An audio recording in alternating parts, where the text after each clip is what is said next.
Well, all right. We are now, it's 12, and we are here to formally start this webinar session today. This webinar is a regular, let's say, event that we organize from the Circular Economy Initiative at KTH. And to just give you a brief on the Circular Economy Initiative, we started it a few years back in 2017, and it's been running for now about more than 4 years. And primarily, the initiative had an objective to basically push the education, research, and innovation in the area of circular economy. Definitely, working as a multidisciplinary and transdisciplinary platform for collaboration within KTH primarily, but also with the collaboration beyond KTH and actually beyond Sweden as well. So from this platform, we have been running activities such as, developing new courses on circular economy, both at the graduate level and postgraduate level, then collaborating with the local industry, and also collaborating with the colleagues within KTH for research fundings and research projects, and also beyond KTH internationally as well.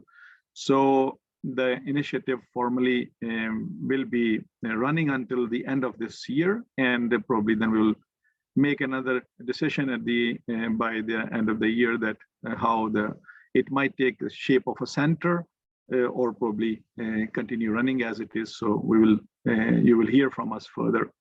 So just getting back to this event today. So as I said, it's a regular activity from the initiative, and today we have the pleasure to have an old colleague, Ken Webster. Pleasure to have you on board, Ken, for today's webinar, and I really appreciate you sparing your time and sharing your, let's say, views with us today. I will briefly say about Ken that we have been working together on this,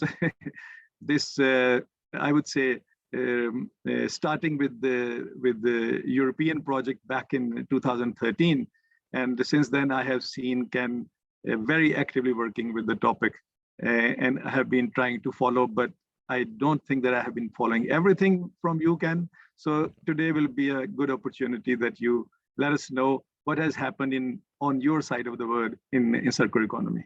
So very welcome, okay. Ken. Thank you, Amir. Hello, everyone, and I appreciate people are still joining the webinar, but I need to sort of share a screen, so I shall do that.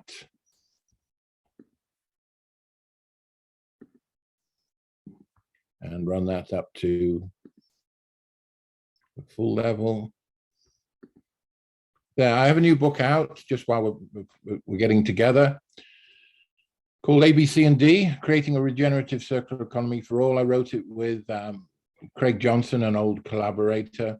He particularly provided the inputs around food systems. A lot of it's in practical terms on food systems, and the rest is more from me on trying to contextualize the circular economy, I would call it that. And that's why my webinar is sort of titled loosely, Circular Economy is More Than Energy, Materials and Business Models. At least I will offer that perspective. It's not going to be in any way a proof, but I think it might prompt a few questions and thoughts from yourselves, which is the key thing. I'll just move that screen thing out of the way a bit. My background, for anybody who doesn't know, I was head of innovation at the Ellen MacArthur Foundation for a period of time, where I did a lot of work, obviously, on the circular economy and shaping up the direction of the MacArthur Foundation from an intellectual sense. I'm currently a visiting fellow at Cranfield. I'm also working approximately a day a week with the University of Auckland Business School in New Zealand. Yes, remotely. I don't pop over there a day a week, of course. And I have a number of other associations which are listed on the page there. including an upcoming book which mixes fiction and commentary called The Wonderful Circles of Oz with Alex Dove, who was formerly with B&Q. So that's being published by Routledge in the summer. I often do wonder why big publishers take so long to publish, but that's a mystery we could look at another time. Right, so what I'm going to do is look at some of these things. I'll just really get rid of this thing down to the bottom. So circular economy, for many people, it's addressing the question, how do we produce? But I have to ask really, what sort of circular economy is it anyway? Is it inspired by machines where you've got closed loops, very few leaks, very few, if you like, escapes or permanent waste streams? Or is it more around looking at ecologies, open loops which are leaky but nutritious? There's a very clear difference, it's always been there, between how you see it. What sort of circular economy? Is it waste reduction, waste management, efficiency led? Or is it about enabling eco-effective systems which are inevitably leaky but are all nutritious? And very few people talk really about the different scales. It seems to have settled on durable goods, manufacturing, design, that's all fine. Nobody's going to argue about that. But what about different scales and different sorts of businesses, perhaps which deal mostly with the materials in the biocycle, for example? And there are other challenges. I'm going to talk about a few of those today, which is context, enabling conditions. Can we just ignore the macro rules of the game and just say, well, technology is the answer. We'll wait for disruptive innovation, and that will lower the cost of access and ownership, and all will be well because we'll be really decoupling energy materials from economic growth. There is such a heuristic around. I don't believe it's very strong or actually very relevant in the end. And another element, I mean, Kenneth Boulding said many years ago that the economy is related to knowledge, energy, and materials. And knowledge includes such social technologies as money. And knowledge is the most important. So why so much around energy and stuff? Now, people who call themselves post-Keynesian and people who describe themselves as interested in modern monetary theory, like Steve Keen and Michael Hudson, think that money as credit is active. It's just as important in how the economy turns out in terms of production, consumption, and exchange as technologies and materials and business models. Or is it this is the cynical view of things? Or is it just another example? This is from a line in a play called The Leopard. Everything changes so that nothing really changes. In other words, the same people are in power, the same institutions control things, so that a crisis has been met, supposedly around energy and materials, but nothing else is supposed to change. In fact, that would be the best outcome. So we're going to wander through some of these things. It would take a long, long time to do that in a full sense, but I hope to kind of dip in and out successfully for you.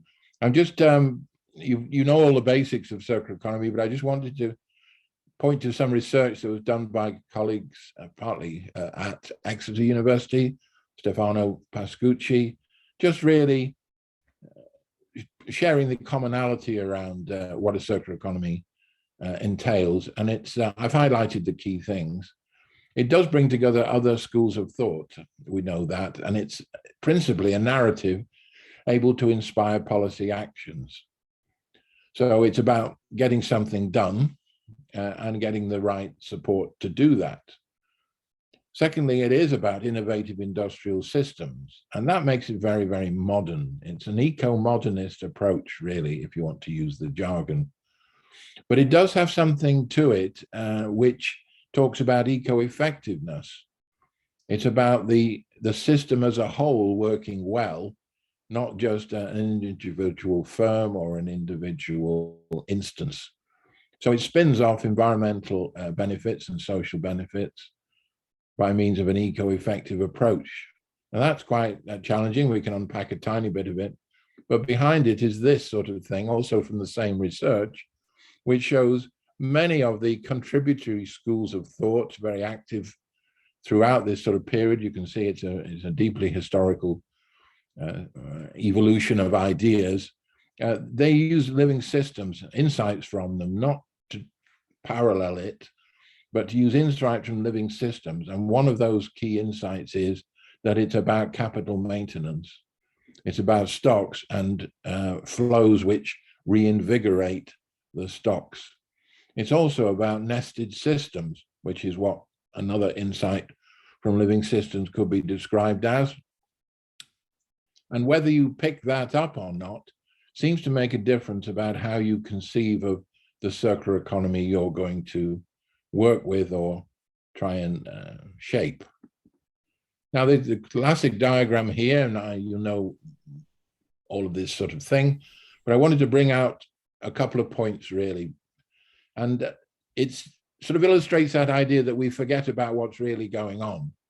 Now, the linear economy is degenerative, I call it. In other words, it degrades capital, social and natural capital particularly, or if you like, switches it into financial capital, which is assumed to stand for anything else that might be desired, because financial capital can then help generate the technological solutions which enable it to cope with changes. So it's based, though, however, on three things. We know this: cheap fossil fuels, cheap money as debt, because that brings forward production. And economic growth is absolutely essential, as it allows the interest on the debt to be paid in a way that encourages more lending. If there wasn't the growth, there wouldn't be the lending, because there would be no return. And those three drive this very successful take, make, and dispose system. But we know very well it's come towards some limits, not least in what it's promising the participants in the economy. It's not looking terribly good. It's supposed to generate growth, but it goes mostly, the benefits of it go mostly to the top 5%. It's supposed to generate employment, but the sort of employment that's being generated is often precarious, is often part-time, and wages have been stagnant in the US and in the West generally for a few decades now. And it ran on cheap fossil fuels, but we're already beginning to see that those cheap fossil fuels are not so cheap, and which will add a downward spiral, which to capital will reinforce the idea that we're not really getting much growth anyway. It's a miserable level of growth since the 2008 financial crash. So it's not exactly like the economy was working really well at the moment. It's not. I think that's a fairly objective statement. It's not working well, except for a select number of people. Now, the switch to the circular one, of course, this is why it's loved so much, because it looks like a very refreshing flip. You know, you're going to go towards efficiency in energy. You're going to go towards renewable energy. You're going to split the cycles up so that you can manage material flows effectively. You know all of this. One's a sort of emphasis on use, the other one on consumption. But nobody really knows what the money cycle looks like. People can understand the energy thing, even though it's very difficult to do, and they can understand the materials thing. But ask the average circular economy person about, well, what would the money system look like in a regenerative circular economy? Well, maybe somebody can answer that later on. It's often sort of ignored, or the response comes back, well, why do we need to bother with the money system? Well, it depends whether you think money is active or passive in the economy. Now, this is just that overall diagram. It's the one taken from Dries and Sumner. I prefer it these days because it's got the CO2 in there too, and it's got the clear emphasis at the top on redesign. This is what most people understand by activity, and it's particularly on the right-hand side. That's the other thing that's really quite specialist. There's this whole picture there, but most of the activity happens on the right-hand side and often towards the materials recovery end, despite all the efforts to realize better value from the earlier R's. And Walter will have talked through his very expert discussion on the circular economy.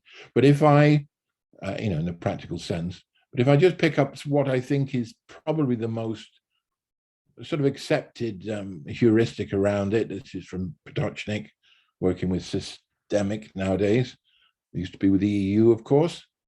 It's seen as a decoupling toolbox. And as part of a bigger picture of meeting SDGs. That's a pretty tough task, but it's a decoupling and not really saying too much about the amount of growth or whether that is more difficult, or is easier. Well, some reports have said that the economic growth could rebound because of the circular economy. But if you look at the detail of it, that's very often with rebound effects. In other words, any savings because you've lowered cost of access and ownership go into new products and services. And if they're not designed also to be part of a circular economy, you might well have a rebound which rebounds in the wrong way on materials and energy, for example. But anyway, you know very well, I'm sure, Walter's approach, which is to take the era of R, refurbish, reuse, regenerate, restore, remanufacture, all of that. And then he says, when the second law of thermodynamics has gone too far, we've got to get to the era of D. In other words, reclaim quality molecules by things like delamination, decontamination. So you get quality molecules back. But I'm sure he emphasized this too, which relates to this slide from Paul Ekins, that there is a third element, even to a very conventional circular economy, which is total product liability, or as Paul Ekins has it here, sort of producer ownership. And it's worth just sparing a moment to see what he's saying here. Walter talks about total product liability because we need a chain of responsibility around these, particularly these technical materials, which are of high quality. We need to know where they are, what they're doing, and who's responsible for them. Because Ekins is very strong on this. At the moment, the incentives are not really, and he feels, as does Walter, that building this in from the start, circular economy is about design, but designing in this legal framework and a commercial incentive that rewards innovative solutions for resource efficiency is necessary, because you get the incentives for every person in the value chain at least pointing in the right direction. So you might have your era of R, you might have your quality recovery of molecules, but Stahel and Ekins say there's got to be something more. Citra have done some writing for this in Finland. We have to know whether we can create a chain of responsibility for products, components, and technical materials. And that's a big challenge. And that's not going to come from innovative business models alone. This is the first pointer from my side around saying, if you think that just business models can harness digital advantages and deliver the circular economy with minimal intervention from the state, from the public sector, as it were, that's as fanciful as thinking that the free market can rescue businesses in 2008 and in 2020 in the COVID crisis. It absolutely required state intervention. So there's a first context creeping in there. And I want to switch to something about how systems work. If you have a narrow view of circular economy, you think it's like a pipe work almost. Oh, you've got materials coming through, so we have to bend back the pipe in a way, reduce the amount of leakage, and plug it back in somehow. Well, when we understand systems a bit better, these systems, these economic systems, these material systems, these living systems, they have a fractal structure. They're nested at different levels. So you get very small scale and large scale interreacting. Now, this isn't just sort of fanciful. It seems to be a pattern around these sorts of systems. So if an economy is also a fractal as much as a city is, and in common with all living systems, we have to know how circular economy engages with the idea of a fractal, self-similar, iterated system, which has the very small and the very large in an intimate relationship. And this is one of the reasons why people like Braungart and McDonough have always said, you can't just do this on efficiency, because efficiency has no purpose. Efficiency is the relationship between in and out. Are you going to assume the purpose, or that all efficiency is good? When you look at systems in a more realistic sense, this is just a playful overlay from Future Arc magazine about mycelial nets and cities, just to sort of emphasize the parallel there between, for example, cities as structures and living systems. And then, of course, you get to the research by people like Sally Gerner, which says that effective systems, ones which relate to these nested or fractal systems, they've got a particular characteristic that in living real life ecosystems, it's always an interplay between efficiency and resilience. And this depends upon the number of nodes and connections. The more efficient it is, the fewer nodes and connections, maybe like my arteries and veins. And on the other side, there's the resilience, the very small capillaries in the bloodstream, blood system, which can take damage in the way that the efficient parts of it can't, because that's how it becomes able to maintain itself. It can take some damage. And we've seen in both the crash of 2008 and the 2020 emergency that very efficient systems are very brittle. We're even feeling that now with supply chain disruptions. Hardly a surprise, because the system was over-optimized towards efficiency rather than to create an effective system. And so what comes out of this is really quite interesting. It's saying that, well, their research says this applies to all the flow networks. The original diagram was done for a money system, that it's not a nice to have. Is your circular economy reflecting, if you like, the window of viability? Is it an eco-effective or part of? Is it part of an eco-effective approach to, if you just want to do energy and materials, but also perhaps to money? If it isn't, it's due for a downfall. It's a complex idea, this, and I illustrate it sometimes using this tree diagram. Let's imagine that the big channels, the big trunk, the bigger roots, they're part of the structure, and they manage the flows, the large flows up and down in terms of nutrients, water, whatever it is. But the real action is in the exchange surface. That's all of the leaves and the root endings, which are interchanging with the environment and taking in carbon dioxide, exchanging sugars for minerals in the root area. But you need both. And an interesting thing, it relates back to what Walter is always saying, is first, maintain stock, the capitals, and then work from there. Yet somehow we seem to have an economy which says first, degrade natural and social capital, because we can always fix anything that comes up. That is just, well, a word might be bonkers. It's just taking a very mechanistic worldview and pretending it fits real world systems. So we need to be a little bit more circumspect than that.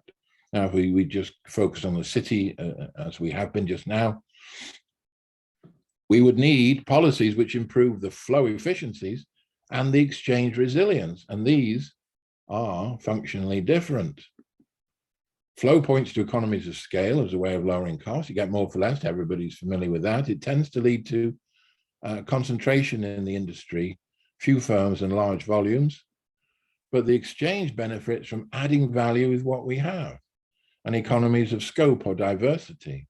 You get additional benefits. There might be money or non-money, and it involves lots and lots of firms, all of them marginal. They're not able to earn economic rents in the jargon, because it's highly competitive and fairly standardized products.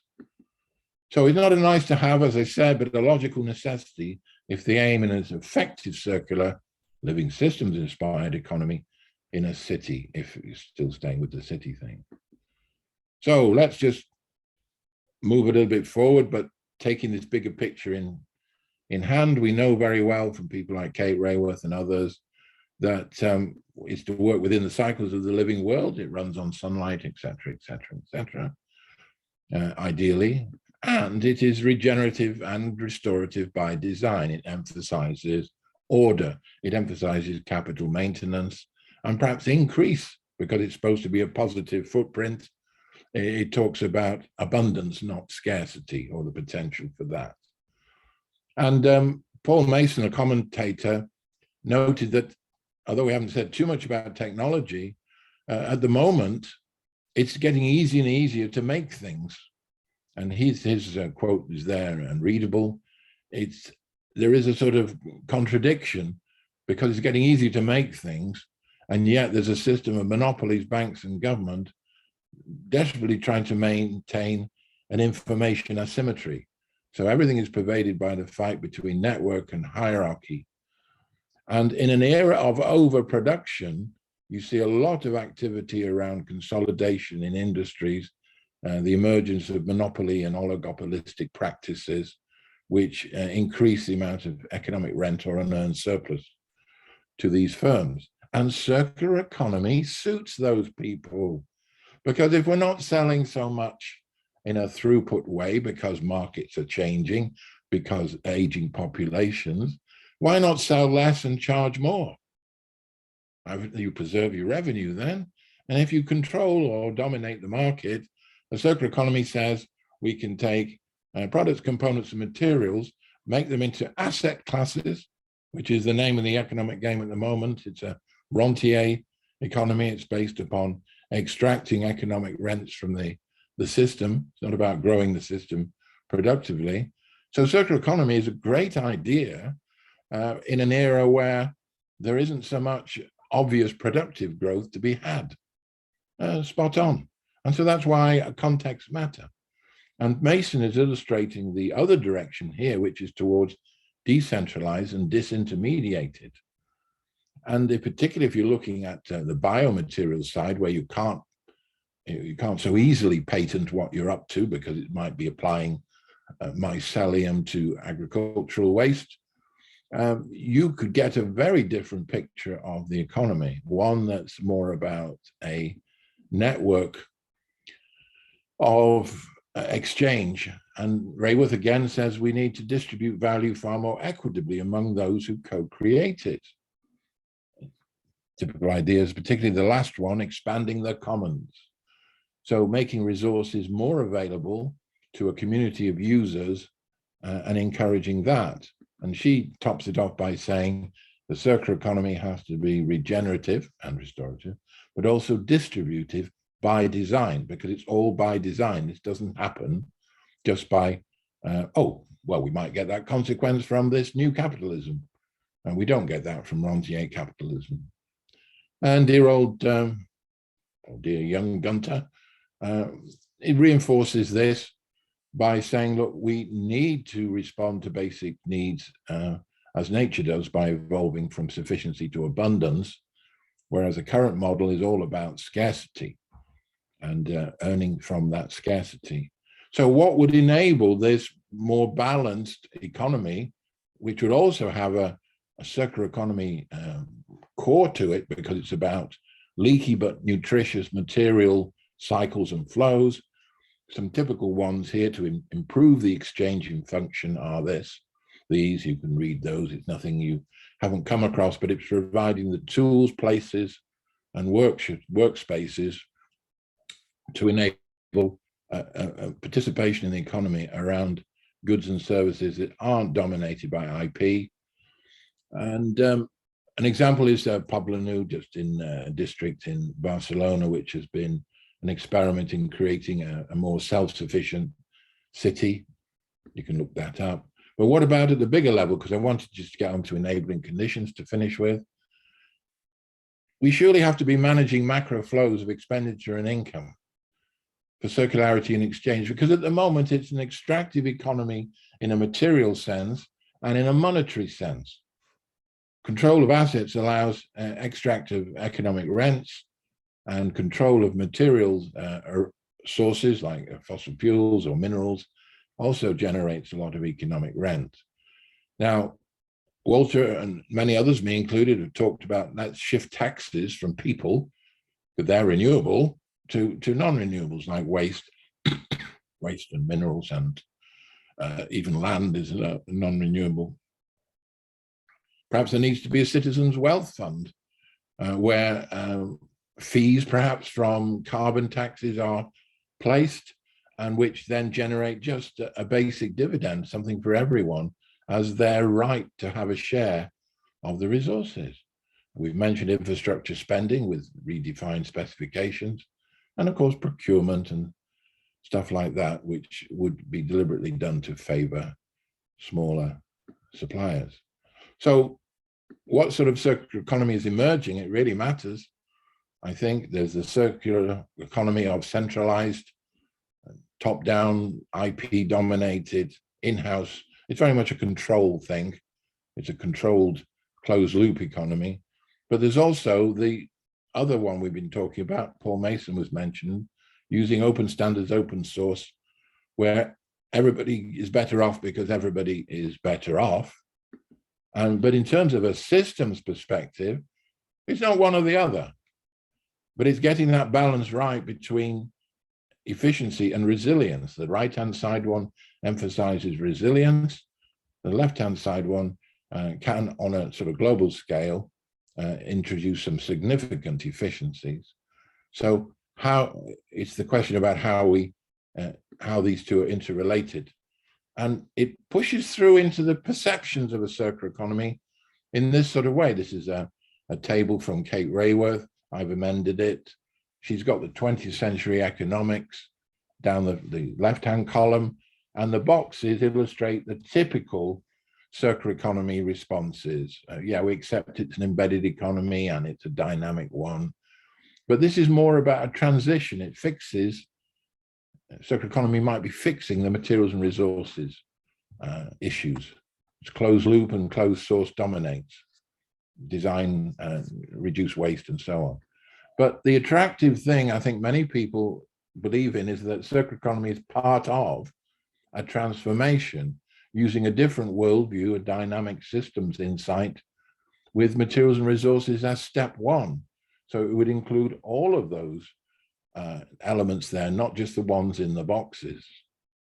Finally, just going to wash up, because you're left in this position, or one is, well, okay, I get that argument. It's got to be at all scales.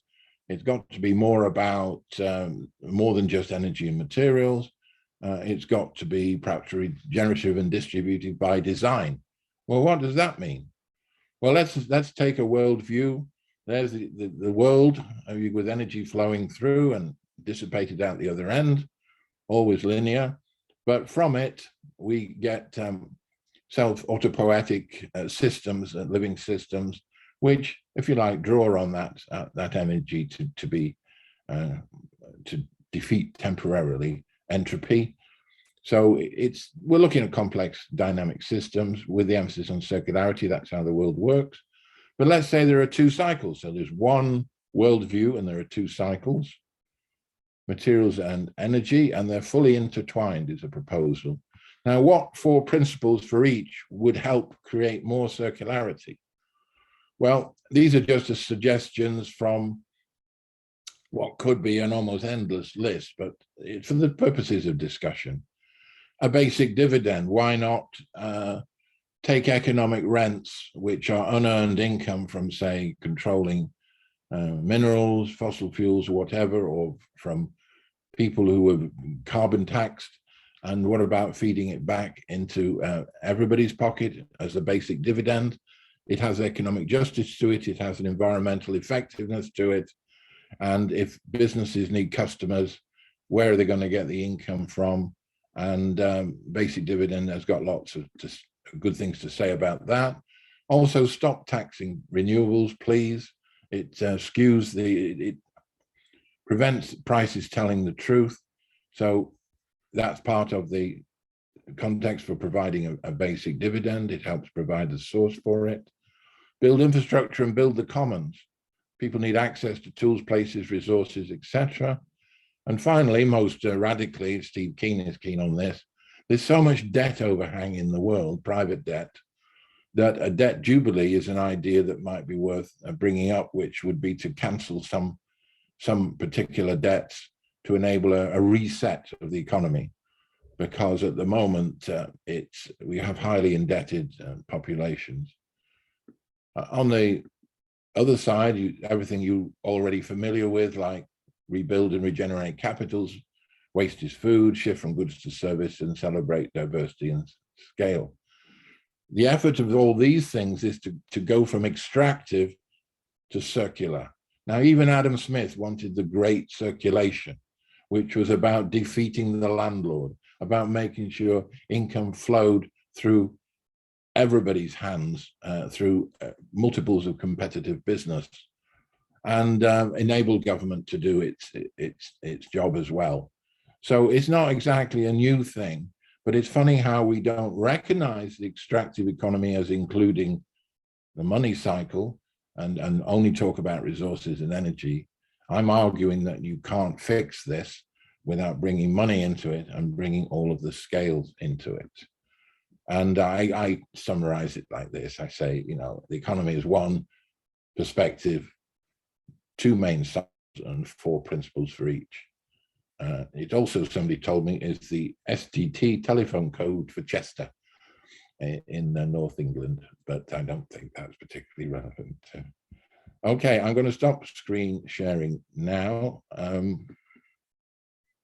There we are. We have a little time for questions. I did mention to organizers that I have to have a sharp close at 5 minutes to the hour. Yeah. Thank you, Ken. So if anybody have a question for Ken, so feel free to raise hand, and then we will invite you to ask the question. It's always a bad sign when there aren't any questions. It means it's either irrelevant or it's not been communicated well. I have a question then. Yes.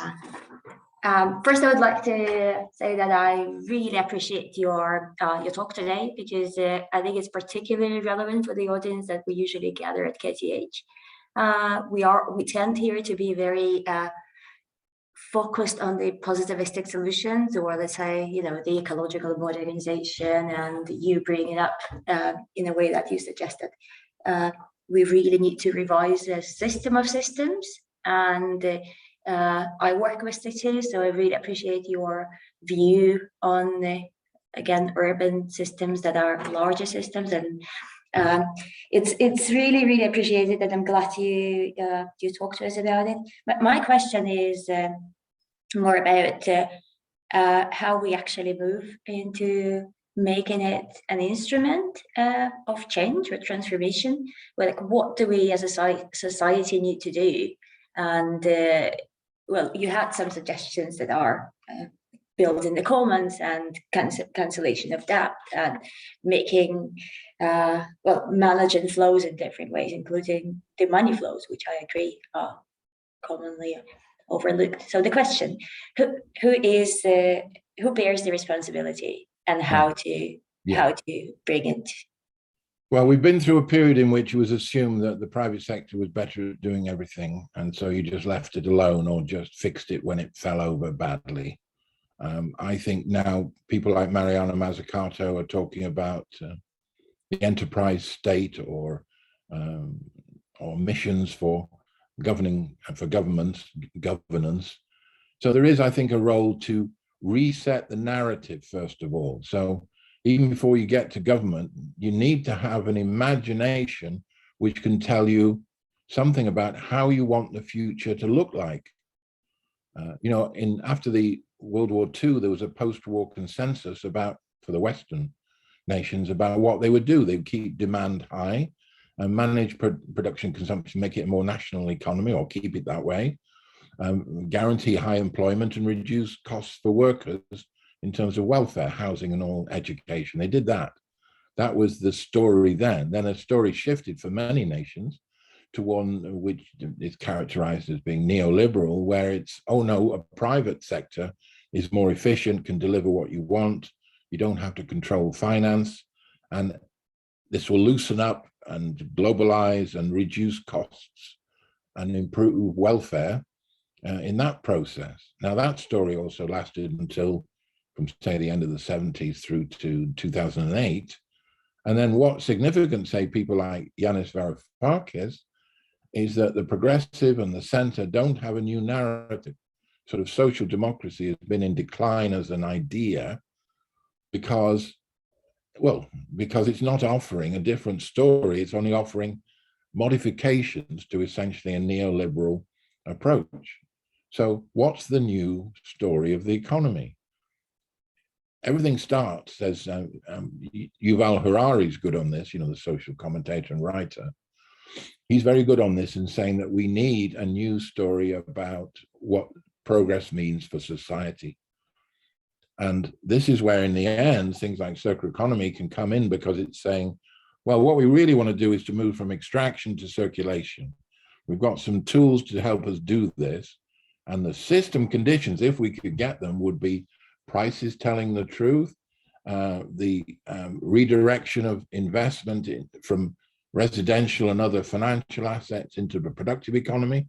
My heavens, there's enough to be done to do the energy transition alone. And it's helping people participate in the economy, build up networks of exchange and production at all levels, not to be dependent upon a few large firms. So in a way, it's the classic problem that all classical economists had, from Adam Smith through to Henry George and beyond, which was, how do we get the rentier controlled? How do we get the landlord controlled? Because they're getting unearned income, and how do we then recirculate that? And that's almost a debate that, if I said to you, well, what's your thinking on Henry George's idea of a land value tax? People go, who's Henry George? And what relevance has a land value tax really got in today's world?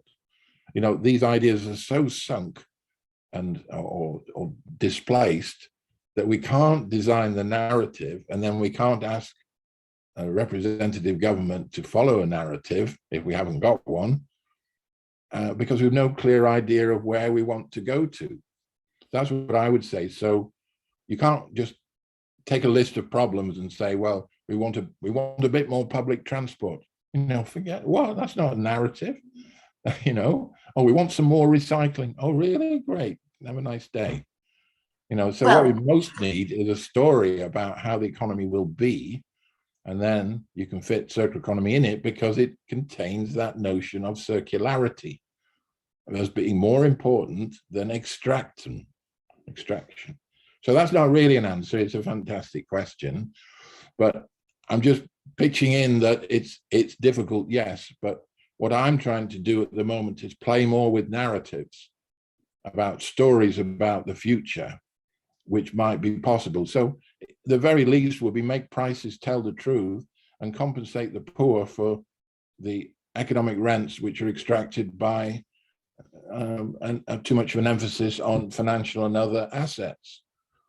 Otherwise, my last point is circular economy is fantastic for making it worse, because a few large firms can use this approach to control products, components, materials, asset classes, and dominate the whole value chain. And they will extract more economic rent by doing that. So be careful what you ask for, because the context absolutely matters. Circular economy isn't a good thing. It's a good thing in some contexts. Well, that is a great answer. I really appreciate it as well. I would love to talk more about it, but Well, drop me a run out line of or time. anything. I'm on LinkedIn and all that. Yeah, thanks a lot. Very welcome to do that. And I go into this, of course, this is a plug for my book, A, B, C, and D. Does go into most of these things in more depth. Okay, thank you. I see some other. Who's managing this? Who's in charge? So we have next, Pravin. Maybe you can ask question directly to Ken. Thank you. I hope you can hear me well. I guess Yeah, I can hear you. The paradigm that you talked about, and I really liked your slide from EPR to product ownership. But from in the existing scheme of things, when it comes down to doing something, some action for large businesses, it comes down to recycling, for instance. It comes down to incremental approaches. So what would your advice be to large businesses who are seriously interested in moving from a degenerative to a restorative economy? Well, you have to ask first whether they are really interested in that, but that's assuming they are, right? They have to ask two questions, really. Where does it come from if it's about products, components, materials? Obviously, the procurement question, but also the question, where does it go to? What's next for these products, components, and materials? Are they creating waste or outputs as food for the system? You know, because even if you did all of your refurbishing and remanufacturing, if it's still a bunch of useless materials at the end of it, you're still in a linear economy, but you've done less bad. You haven't done good. So can you add something is the question. Can you add something to the overall system to make it a positive cycle? Or are you excluding people? In other words, are you saying this is our proprietary thing and you will pay to access it and nobody else can touch it? And we're not telling you what's in it because we don't want you stealing our secrets. If it's that sort of culture, yeah, they're not going to get very far with that one if their stated aim is to be, part of a circular economy, because part of it is letting go of some of that control. Now, of course, circular economy, as I've illustrated, very much fits with the idea of increasing control. It creates new assets. So one has to be terribly aware of that I think that's why it's quite popular in a way, because people see this ever more concentrated ownership of industry or retail or supply chains, whatever. So I've not answered it very well, but I think some soul searching first about, are they excluding or including much of the rest of the system in this idea of nutrients for the economy? And I think take a long time, but let's go from there. Having said that, I've met lots of very engaged and forward-thinking people, and it's really quite a hard job to do it because the existing system conditions say, I don't see a reason to change. I'll just tweak it a bit. Everybody loves a new statement on ESG or something like that.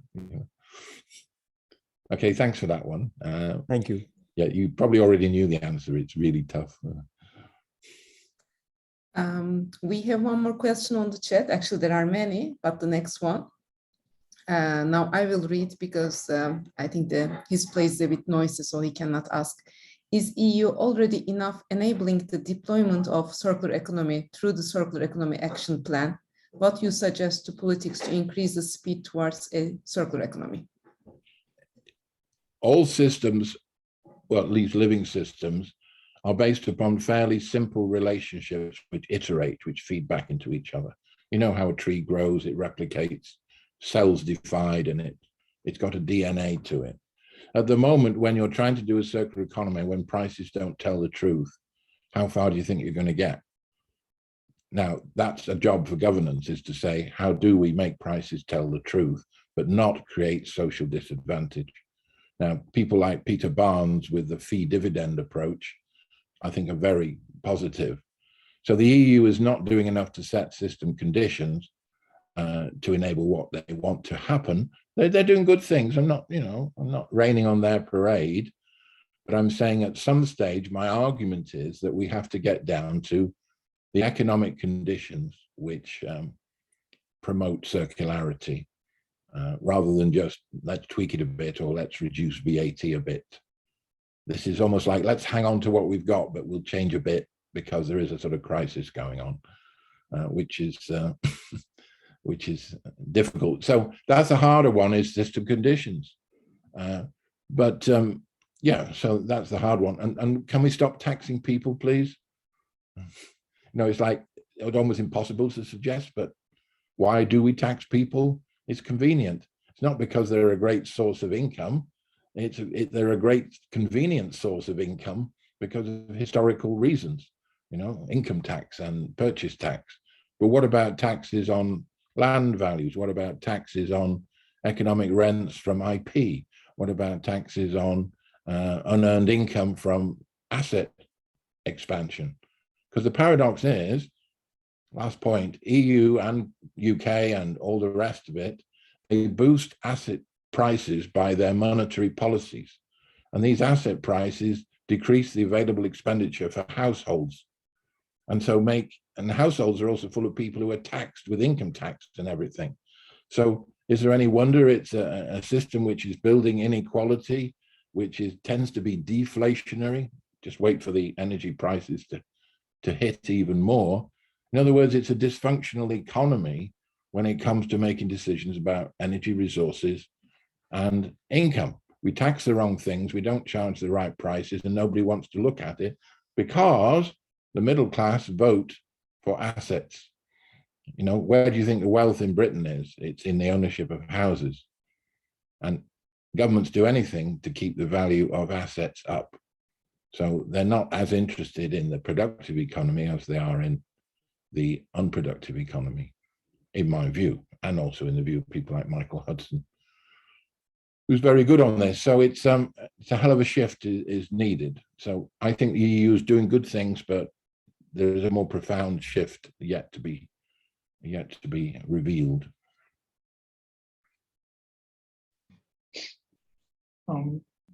Thank you, Ken. Actually, Ken need to leave 5 minutes early, so I will invite Amir to maybe say some closing remarks.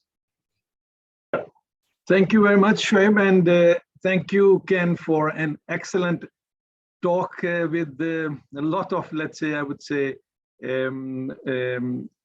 insights that need more discourse, and I think you have opened up the sort of box of circular economy, bringing the economy discussion more, I would say, seriously in this. All right.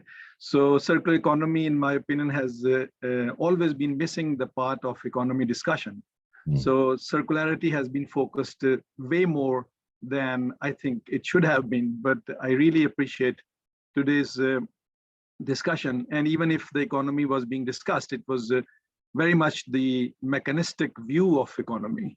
And in my opinion, you have actually, let's say, given us the soul of economy today. Thank you.